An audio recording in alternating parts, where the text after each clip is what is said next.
저는 이 계시록을 하면서 너무 준비할 시간이 너무 많이 걸리더라고요. 그래서 또 느끼는 게 역시 마지막 책답다. 그러니까 창세기가 주는 또 막 그 기쁨이 있잖아요. 역시 첫 번째 책답다라는 것도 많이 느끼는데 계시록 과연 마지막 책이구나. 왜냐면 이제 스가랴를 알아야 되고 뭐 또 에스겔을 알아야 되고 이렇게 그게 아는 게 많을수록 이 이해도가 높은 건 사실인 것 같아요. 근데 이단 같은 데서는 그런 구약적 해석보다는 풀이보다는 아까 말씀드린 대로 적그리스도는 뭐다 역사적인 그 현상과 어떤 그런 거 맞물려서 하니까 굉장히 재밌게 들릴 수는 있을 것 같아요. 그죠? 그 데이빗 차 씨가 쓴 마지막 신호도 그런 거잖아요. 계시록 얘기 나와요, 그 책에? 거기는 막 1대1로 해서 기억나는 거 있어요? 저는 안 읽었는데 집사님 읽으셔가지고. 오래전에 읽어가지고. 세계 정세도 막 읽잖아요, 그 사람들은. 이유가 그렇죠. 예. 유럽 연합이 몇 번째인 뭐 이런 식으로 연결할 거라고. 그러니 그치 옛날부터 그런 말이 있었어. 근데 그거를 사람들 열광하잖아. 긴장감 확실히 생기다. 드라마틱하죠. 그런 거. 재미도 있고. 진짜. 그러니까 아마 그거에 열광하는 걸 거예요. 이단 쫓아가는 사람. 첫 번째 제안 보다가 그런 생각 잠깐 해봤는데 우리가 어떤 이기는 거에 대한 그런 한편으로는 강박관념 그리고 또 이기는 거에 대한 그런 좀 희열감 이런 것들이 참 많다는 생각이 들 때가 많은데 어떤 뭐 큰 부흥 집회나 큰 집회들에서 이제 많이 하는 것 중에 하나는 이김에 대한 어떤 영적인 뭐 싸움 이런 부분들을 사실 이야기를 하지만 어떤 우리가 싸워서 이긴다는 부분에 대해서 약간 그런 군중 심리 같은 것도 생기는 것 같고요. 그 이기는 거에 사람들이 이기는 것을 되게 많이들 이렇게 좋아하고 원하는 것 같아요. 뭐 책들 같은 경우도 어떻게 하면 뭐 얼마 전에도 그런 책들도 있었는데 이기는 거 뭐 이렇게 해야지 뭐 근본으로 돌아가야지 이긴다. 이기는 거에 대한 강박관념이 있는 거 맞아. 이김의 공식인가 뭐 그런 책 있지 않았어요? 이김의 습관? 공식. 교회 안에서도 그런 맞아. 이기는 거에 대해서 되게 이겨야도 되는 것 같고. 그래서 이긴다의 개념이 달라지잖아요. 사실은 성경을 만나면 왜냐하면 십자가가 승리잖아. 근데 그냥 이렇게 십자가 사건을 보면 그걸 누가 이겼다고 말할 수가 있어요. 완전 KO 패라고 보이는 건데, 그죠? 근데 거기서 주님이 다 이루었대잖아요. 근데 그게 진짜 승리임을 나중에 드러나잖아요. 그래서 이김에 대한 것도 세상과는 이제 다르게 되죠, 가치관이. 다 주고 나서 우리가 이긴 게 될 수도 있고. 좋은 말씀 하셨네요. 첫 번째 말이 이기고 또 이기려고 하더라. 이게 지금 오늘날 세상이 그렇잖아요, 지금. 어떻게 해서는 이기려고. 이게 또 우리로 하여금 분쟁을 낳잖아요. 이겨먹으려고 하다가 갈등이 생기고. 좋은 말씀이네요. 그래서 이 첫 번째 이 말이 정말 가장 매력적인 그 말인 것 같아요. 하얗고 화를 가지고 면류관을 받고 이기고. 그러니까 이건 난 외모 지상주의도 들어있는 것 같아요. 가장 첫 번째이니 우리에게 가장 유혹 강렬한 모습이 아닐까 싶어요.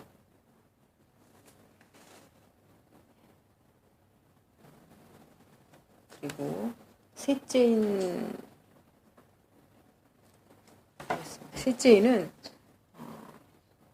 똑같죠. 셋째 생물이 오라 하자 검은 말이 나옵니다. 근데 이번에는 저울을 가지고 있어요. 저울. 이 저울은 곡식을 달아주는 저울을 말합니다. 뭐 법을 상징하는 그거와는 조금 다른, 뭐 법에서도 결국 그거로부터 시작됐지만 곡식을 달아주는 저울을 가지고 있어요. 여기 한 데나리온에 밀 한 대요, 한 데나리온에 보리 석 대로다 이렇게 나오잖아요. 근데 이게 지금 보통 때는 한 데나리온이 건강한 성인의 하루 품삯이에요. 그래서 그 건강한 성인의 하루 품삯으로 보통은 밀 12대를 살 수가 있어요. 그리고 보리 48대를. 그런데 이거 엄청 적게 주는 거잖아요, 지금. 그만큼 기근이라는 거예요. 그런데 감남류와 포도주는 해치지 마라 이렇게 말하고 있어요. 지금 엄청난 기근의 상태로 몰아가고 있어요. 그죠? 그런데 감남류와 포도주는 해치지 마라라는 것은 이 의미가 요게 좀 여러 가지 풀이가 있는데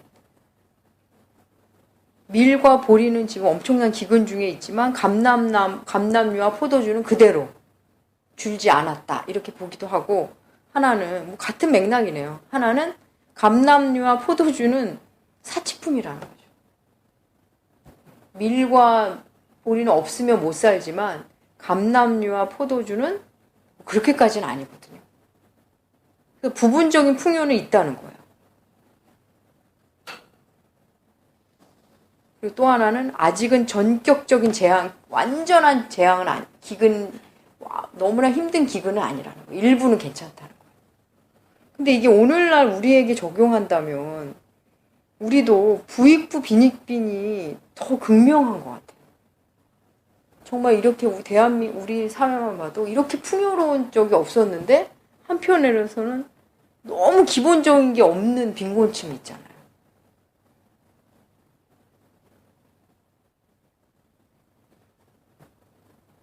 그래서 감남류와 포도주 해치지 말라는 것은 아직 진짜 더 큰 재앙은 남아있는 것 같아요. 어떻게 보면 저는 부자들이 더 나중까지 진노를 쌓기도 하는 것 같아요. 그런가 하면 감남류와 포도주를 많이 가지고 있지만 그렇다고 평안이 있는 것도 아니죠. 다른 쪽에 기근이 있다 이렇게 볼 수도 있는 것 같아요.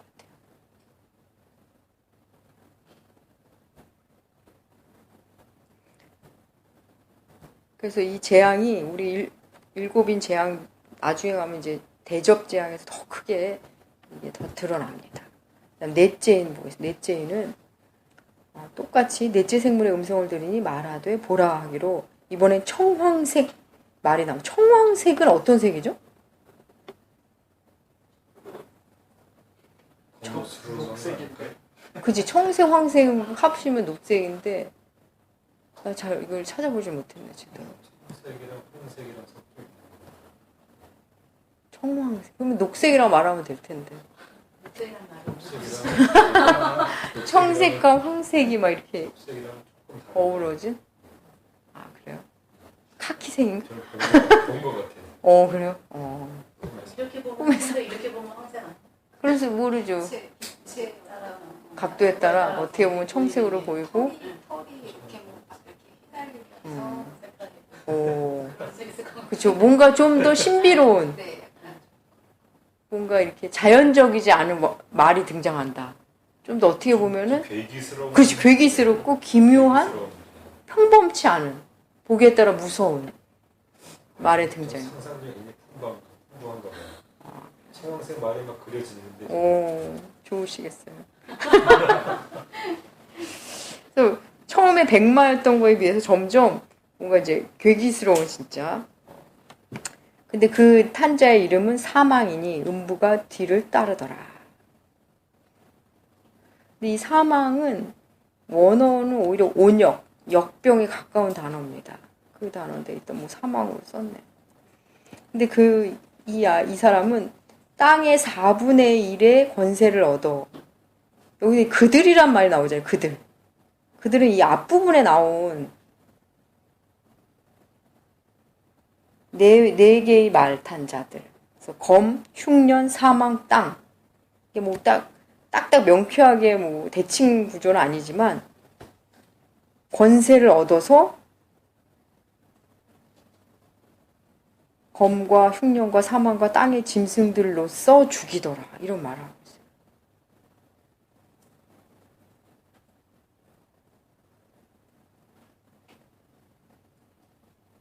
좀 더 강력해진 것 같죠? 그죠?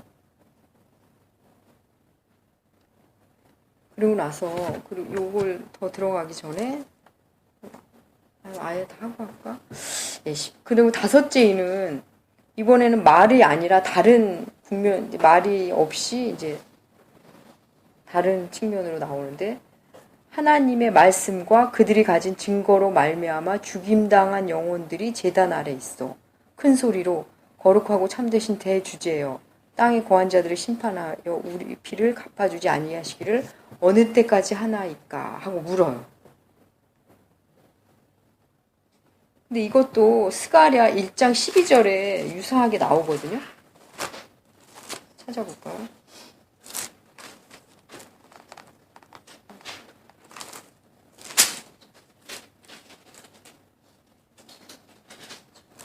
일 장 12절에 우리 아까 읽었을 때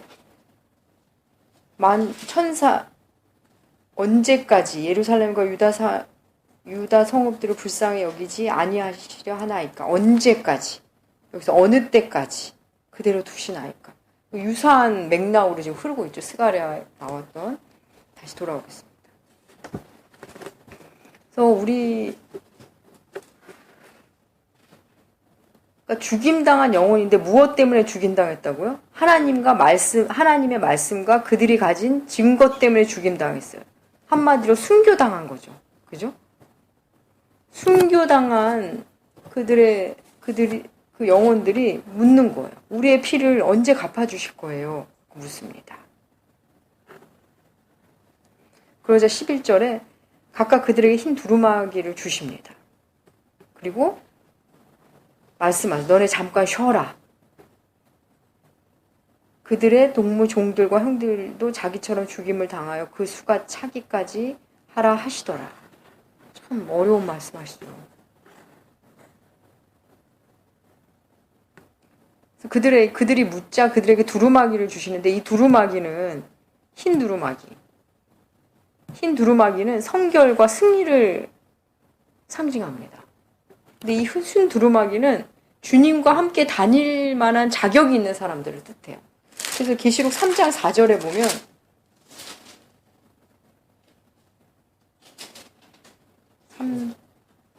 3장 4절에도 사대교회한테 옷을 더럽히지 아니 몇 명이 내게서 흰 옷을 입고 나와 함께 다니리니 이렇게 나오죠.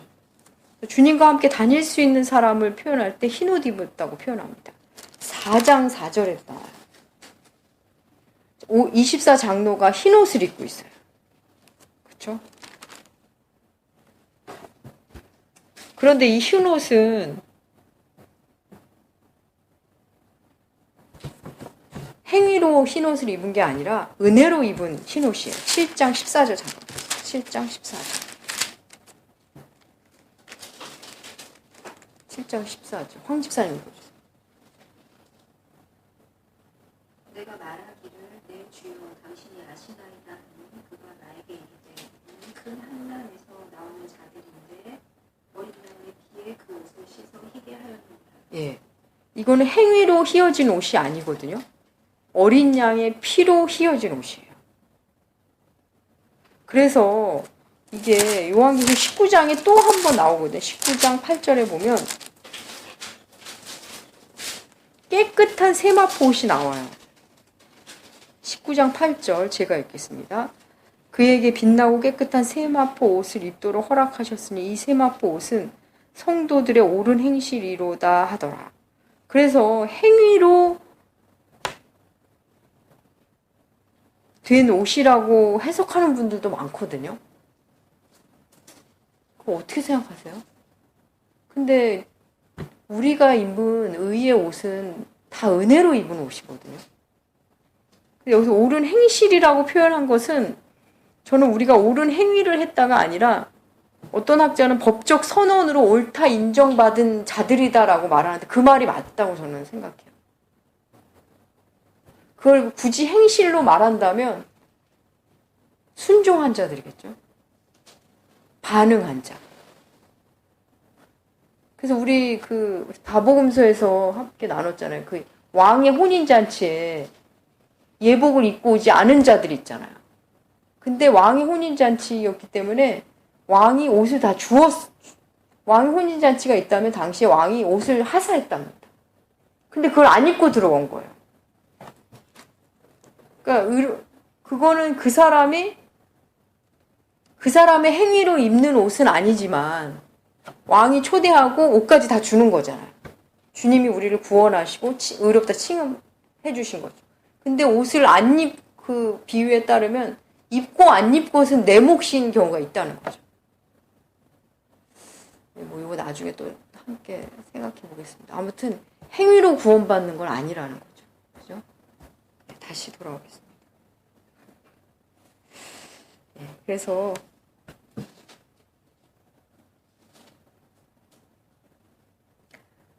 그들에게 하나님이 흰 두루마기를 주시고 그리고 좀 쉬어라, 기다려라는 거예요. 기다려라.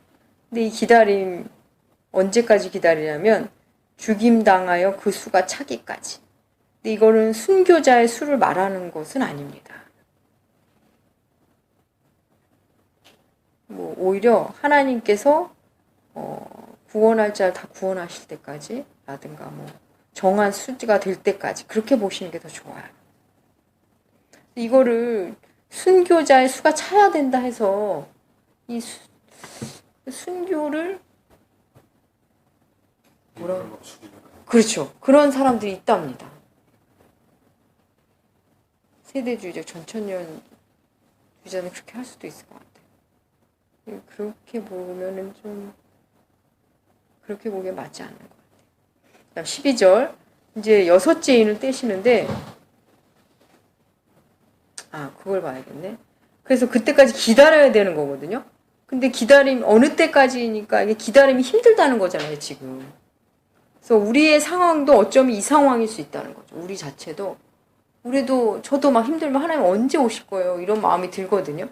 그래서 우리가 사실은 그 흰 두루마기라는 보상도 받았지만 기다림이라는 고통도 함께 있어요. 이 땅에서 주님을 믿는다는 것은 하나님의 말씀을 깨달아 아는 기쁨. 저들은 저렇게 힘겨운데 대책 없이 살고 있지만 우리는 주님이 계시니까 이걸 이겨내며 살고 있지. 또 일어날 수 있지. 이런 기쁨이 또 있죠. 그래서 믿는 자에게는 보상도 있지만 책임도 따릅니다.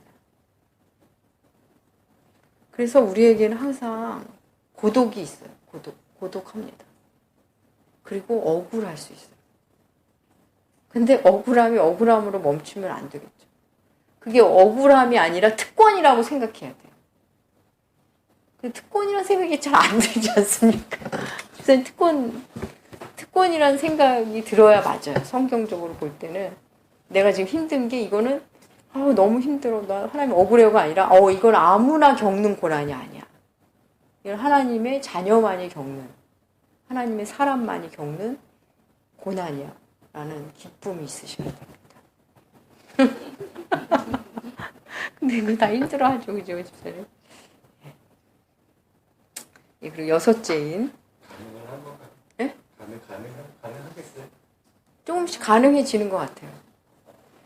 네, 조금씩 가능하죠. 어느 날 갑자기는 안 되지만.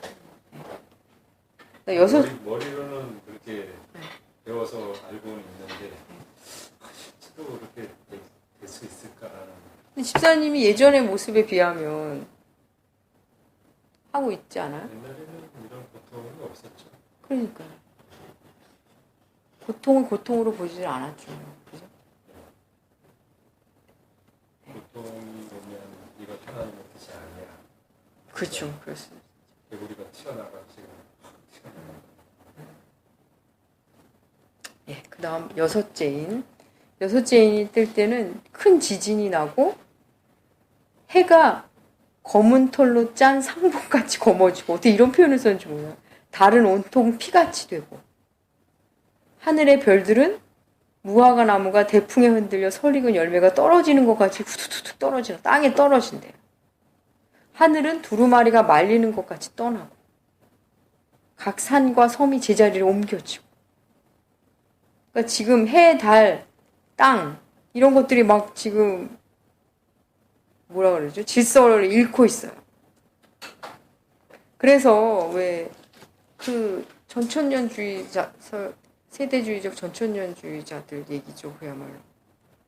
그 일식 일어나면 굉장히 막 시끄러워지거든요. 하늘이 검어졌다. 그래서 이 본문을 많이 될 거예요. 달이 피 같다. 백투 예루살렘 막 부르짖는 분들. 그 15절엔 땅의 임금들과 왕족들과 장군들과 부자들과 강한 자들과 모든 종과 자유인과 인이 굴과 산들의 바위 틈에 숨었어요. 그리고는 말하기를 산들과 바위에게 우리 위에 떨어져 보좌에 앉으신 이의 얼굴과 그 어린 양의 진노에서 우리를 가리라. 다 숨는 거죠.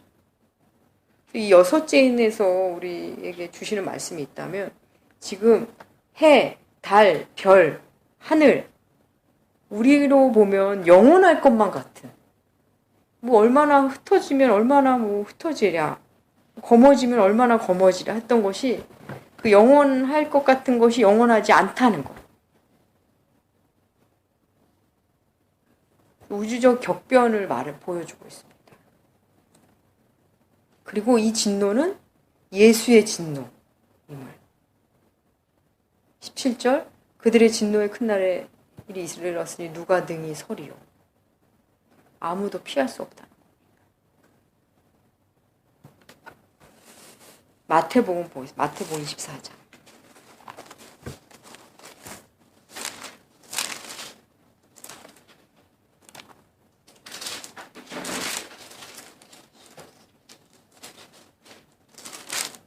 마태복음 24장 4절에 보면 주님이 종말 설교를 하시거든요. 근데 이게 꼭 이 여기서 말하는 우리가 지금까지 한 여섯째 인과 유사한 내용이에요. 4절 보면 예수 주님의 말씀 너희가 사람의 미혹을 받지 않도록 주의하라. 많은 사람이 내 이름으로 와서 이르되 나는 그리스도라 하여 많은 사람을 미혹하리라. 난리와 난리의 소문을 듣겠으나 너희는 삼가 두려워하지 말라. 이런 일이 있어야 하되 아직은 끝이 아니니라. 민족이 민족을 나라가 나라를 대적하여 일어나겠고 곳곳에 기근과 지진이 있으리니 이 모든 것은 재난의 시작이니라. 그때 사람들이 너희를 환난에 넘겨주겠으며 너희를 죽이리니 너희가 내 이름 때문에 모든 민족에게 미움을 받으리라. 그때 많은 사람들이 실족하게 되어 서로 잡아주고 서로 미워하겠으며 거짓 선지자가 많이 일어나 많은 사람을 미혹하겠으며 불법이 성함으로 많은 사람의 사랑이 식어지리라. 그러나 끝까지 견디는 자는 구원을 얻으리라. 아까 우리 지금 찾아본 인 뗄 때와 거의 유사해요. 백마를 탄 적그리스도 말씀드렸죠. 주님의 이름으로 자기가 그리스도라고 막 미혹하고 그다음 기근이 일어나고 그다음 내분이 일어난다 그랬죠. 서로 사람을 넘겨주고 이제 유사하게 나옵니다. 근데 아직 끝은 아니랍니다. 다시 계시록으로. 아까 계시록에서 여섯째 인에서 해, 달, 별이 질서를 막 잃고 시커매지고 막 다 망가진 것 같아요. 근데 8장에 보면 계시록 8장 12절에 보면 아직 해가 또 있어요. 8장 12절에 보면 나팔 재앙에서 넷째 천사가 나팔을 부니 해 3분의 1과 달 3분의 1과 별들의 3분의 1이 타격을 받아 그 3분의 1이 어두워지니 낮 3분의 1은 비추임이 없고 밤도 그러하니라. 이런 말이 또 나와요. 그러니까 아까는 해가 전체 뭐 검어지고 막 이렇게 얘기했는데 여기서 3분의 1, 3분의 1 또 얘기가 하고 있죠. 그죠? 그래서 이 계시록을 순서대로 말하기가 좀 어려울 수도 있어요. 아까 다 까매졌다 그랬는데 여기는 또 3분의 1이라 그러고. 그죠? 그래서 계시록은 이 기록이 개괄적으로 했다가 좀 더 섬세하게 기록하고 이런 부분도 많아요. 마치 창세기도 주님이 하나님이 첫째 날부터 일곱째 날 다 하시고 나서 2장부터 또다시 또 막 얘기가 나오잖아요. 또다시 그죠. 창조 사역을 다시 섬세하게 기록하신 것처럼 그런 측면도 있어요. 뭐 이것도 학자에 따라 해석하는 게 많이 다른데 뭐 여러분들이 이제 염두에도 한번 읽어보시면 어떤지 여러분도 한번 직접 만나보시면 좋을 것 같아요. 네, 그래서 여섯째 인까지 6장까지 했습니다. 그래서 여기서 지금 이 일곱인이 순서대로 첫째, 둘째 이거가 순서긴 하지만 순서와 색깔에 그렇게 집착하지 않으셔도 될 것 같아요. 왜냐면 세대주의자들이 너무 집착을 해서 말하기 때문에 이걸 이제 우리 삶에 적용하는 게 제일 좋은 거죠, 사실은. 주님의 진노가 임하면 우리가 아무리 계획하고 아무리 열심히 살아서 뭐 계획을 짜도 한 번에 무너질 수가 있어요. 하늘의 별도 달도 이렇듯이. 그렇죠? 그리고 또 때로는 우리가 하나님으로부터 두루마리를 받지만 기다림이라는 또 힘겨운 시간을 지내야 할 때도 있고 이런 게 우리의 적용이 되겠죠. 네. 오늘은 여기까지만. 목사님 두 번째 인을 네. 조금 다르게 봐서 첫 번째 좀 대체적으로 이게 이제 다 재앙에 대한 부분이잖아요. 그래서 이제 그런 뭐 화평이 깨어지거나 이거는 어떤 마지막 날이 아니라 이미 예수님 안에 있으면 이제 말씀하신 것처럼 화평이 깨어지는 그런 상황들이 만들어지는 거잖아요. 근데 요거를 혹시 그 첫 번째 인처럼 이렇게 예수님을 위시해서 그러니까 어떤 그런 경우 있잖아요. 우리가 자연스럽게 이제 믿는 자와 믿지 않는 사람들이 이제 있음으로 인해서 자연스럽게 그 화평이 깨지는 경우도 있는데 또 때로는 좀 그러니까 어떤 내가 예수 믿는 사람인데 이렇게 해서 오히려 그것으로 그러니까 안 깨져도 될 수 있는 것들을 가지고 어떤 그 좀 뭐라 그럴까요? 성숙하지 않은 그런 내가 예수 믿는 사람이니까 이런 것으로 인해서 화평이 깨지는 경우들도 있기는 한데 그렇지. 혹시 이 부분이 그러니까 이제 하나님의 허락을 받아서 그러니까 그런 의로운 모습이 아니라 어떤 첫 번째 그 말탄자처럼 예수님 같은 어떤 미혹하는 그런 모습으로 인해서 어떤 이런 화평이 깨지는 그런 모습은 아닌가 싶어요. 지켜야 할 화평이 깨지는 경우. 네네. 그러니까 굳이 안 깰 수도 있는데 우리도 그러잖아요. 그렇죠. 그런 쪽으로는 볼 수 없는지. 그럴 수도 있을 것 같아 나는. 딱 이렇게 규격화해서 해석할 수는 없는 것 같아. 그리고 너무 이제 믿는 자라는 거를 사실 사람들한테 뭔가 자랑처럼 내가 믿는 사람이라서 저기 가서 굳이 과도하게 하는 경우도 있지. 그런 이제 과도하게 이기려고 하는 거. 그렇지. 청년들 같은 경우는 술자석이 될 수도 있겠지. 그냥 그렇죠. 가만히 앉아서 그냥 있으면 되는데 막 정죄하고. 네. 그들도 뭐 과도하지 않은데 그냥 이렇게 오버해서 하는 경우 뭐 그런 경우도 있을 수 있겠네. 왜 그런 생각을 하게 됐어요? 이제 이 이제 말탄자가 그렇게 긍정적인 모습의 이렇게 말탄자가 아니니까. 아니지, 그렇지. 이제 맞아. 예, 말씀하시는 부분은 이제 이 부분에 대해서는 어떤 예수님으로 인해서 자연스럽게 생기는 그런 이제 화평 이제 분쟁에 대해서 이제 이야기를 하셔서 혹시 뭐 첫 번째 뭐 이런 조금 불리한 그런 미혹하는 그런 부분일 수 있지 않을까 싶은 생각을 해보면서 그러니까 이미 화평은 깨진 거니까 그렇지. 예수를 믿는 상황에서 아니 충분히 가능성 있는 말이고 근데 많은 주석가들이 이 부분하고 관련돼서 그 마태복음 10장을 내가 검을 주러 왔지 화평을 주러 온 것이 아니다라는 것을 연계해 놓더라고. 근데 맥락으로 볼 때는 네. 영만 형제가 말하는 그냥 일반적으로 읽었다는. 연계를 해야지 사실 그게 나오니까. 그렇지. 그런 예수님의 말씀이 있었으니까 그 말씀을 가지고 더욱더 이제 사람들을 미혹할 수 있는 거예요. 화평이 깨지는 거에 대해서 이게 정당한 뜻이 사실 정당한 것이 아닌데 충분히 영마 형제 식으로 봐도 나는 무리는 없는 것 같아. 왜냐면 이거는 지금 다 부정적인 걸로 그 뒤에도 서로 죽이게 하고 큰 칼을 받아라. 이게 진짜 있어야 할 화평을 무너뜨리는 측면으로 볼 수도 있는 것 같아. 윤 집사님 오늘 나누시는 말씀 없으시나요? 중간중간 이야기를 해가지고 그래서 이 인을 떼는 게 말세에만 나타나는 현상으로 보시는 것보다 죽임당한 어린 양이 인을 뗀다 그럴 때 죽임당한 어린 양의 모습은 십자가라고 말씀드렸죠. 그래서 십자가 사건이 있는 때부터 종말이 시작된 겁니다. 얼마든지 그 계시록에 이거를 읽었던 그 초대교회 사람들도 이것이 지금 우리 세대가 말세구나라는 거를 생각을 하면서 맞아, 읽을 수 이거. 있을 만큼 그렇지. 그렇게 미혹하는 그런 영역이 있고 그렇지.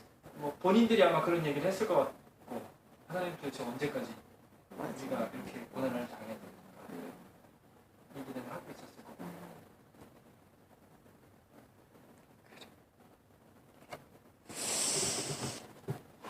예. 아무튼 진노의 그 어린 양의 진노. 그리고 주님이 인을 뗄 때마다. 근데 참 그 말씀을 안 드렸구나. 근데 여러분 그게 신기하지 않아요? 예수님이 인을 떼는데 왜 나쁜 일이 일어나는가? 그죠? 그러니까 우리가 처음에 이걸 적용할 때는 주님이 인을 뗀다. 사람들은 다 가리려고 하는데 내 삶에 오픈하는 거 결국 주님이 오시면 우리가 오픈되고 내 삶에 그런 거 투명성을 갖게 되고 건강 이런 얘기를 나눴잖아요. 근데 예수님이 인을 떼는데 왜 이렇게 어려운 재앙의 형태로 우리에게 나타나야 하는가? 그런 거 한번 생각 안 해보셨어요? 예전에 같이 신앙생활했던 청년들 중에 믿음 생활, 그러니까 청년 때 예수님 돌아온 친구들 중에 그러니까 아까 얘기하셨던 그 화평이 무너지는 그 부분에 대한 거긴 한데 이제 그 전에는 잘 살았거든요. 근데 이제 예수님 안에 오니까 자기 안에 있는 그런 어두운 과거 이런 부분들이 다 나오는 거예요. 그게 비춰지는 거예요. 근데 본인이 그거를 견디기를 너무 힘들어하더라고요. 그게 그 뒤에 이제 그 친구들하고 연락들이 끊어지고 그래서 어떻게 됐는지 모르겠는데 사실 그런 생각이 들었어요. 예수 안 믿는 게 더 좋았을 것 같아요. 이 친구들한테 심리적으로 예수님을 믿고 나니까 오히려 심리적으로 되게 불안정해지고 되게 힘들어하더라고요. 그런 것 같아요. 그 골이 깊으면 산이 깊듯이 산이 높듯이 그런 친구들이 그 고통을 잘 이겨내면서 만나면 정말 훌륭한 그리스도인이 되는데 그래서 왜 그 인을 떼는 분이 왜 주님이 이어야 하는가? 인을 떼서 일어나는 것들이 재앙의 형태잖아요, 다. 근데 그 핵심 중에 하나가 5째 인인 것 같아요. 주님으로 인해 그러니까 하나님의 말씀과 증거 때문에 죽임당한 영혼들, 그들의 아픔을 풀어주는 사람은 주님밖에 없는 것 같아요. 그렇지 않습니까? 예수님은 이제 전능자시면서 창조주시기 때문에 알파와 오메가 우리가 알고 있기 때문에 예. 마지막이잖아요. 마지막 때니까 당연히 이렇게 되는 거예요. 그렇죠. 뭐 그렇게 나는 아무 이의가 없어 그러면 뭐 된 거죠. 예. 그래서 저는 주님이 인을 뗄 때마다 이렇게 힘든 일이 일어나는 거에 대해서 힘들어 하시는 분이 계실까봐.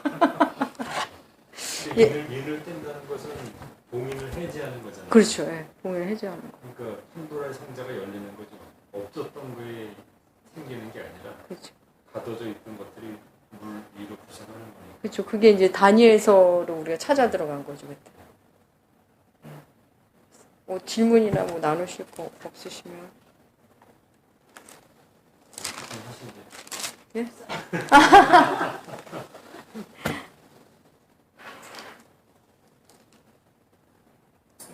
제가 기도하고 마치겠습니다.